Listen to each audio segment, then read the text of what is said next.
I once bought a book called How to Be Happy Without Money. It costs $40. Hello, boys and girls. Lord Hawkeye again. This time on the Paladin and once again slaying the undead. Just wanted to bring up something that I neglected to bring up before, but I probably should have. I find one of the best ways to tell a good theory or idea to a bad one is if they can answer this one simple question.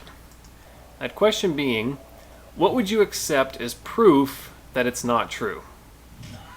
I mean, I'm an atheist. If you asked me what would I accept as proof that there is a God, I could answer that question very easily.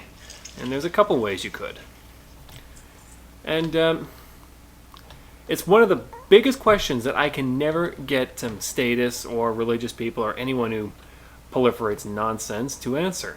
Like, either they make their answer so vague it's useless, or they just outright refuse to answer. They say it's a trick question, I'm not answering it, or something like that.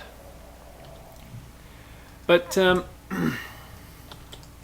now, of course, this puts the onus on me to answer, okay, well, what would I accept as proof that anarchy is wrong, or something like that? And well, the answer is a little interesting if you think about it. Okay, so start with the first principle. Why statism? What is the rationale behind it? And the rationale is there are people who do bad things and we need a state to stop them or whatever. So basically the goal is to stop evil people. The goal is to stop evil people from doing evil things and all that sort of thing. Okay, so and here's where the problem comes in.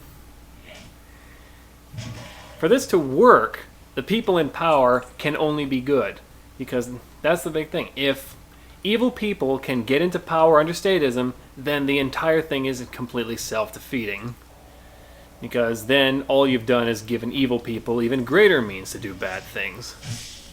And this is made worse by the fact that what kind of people in society are the most strongly drawn to positions of power?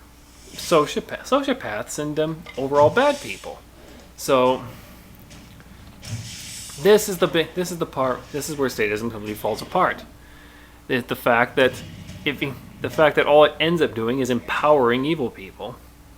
So getting back to the original point, what would I accept as proof that statism works? Ooh, what is that? Nah. Anyways, what would I accept as proof? You'd have to be able to demonstrate that only good people can get into power under statism. Because if evil people can get into power, then the entire thing is invalid and self-defeating, and ultimately is detrimental to humanity, not beneficial to it.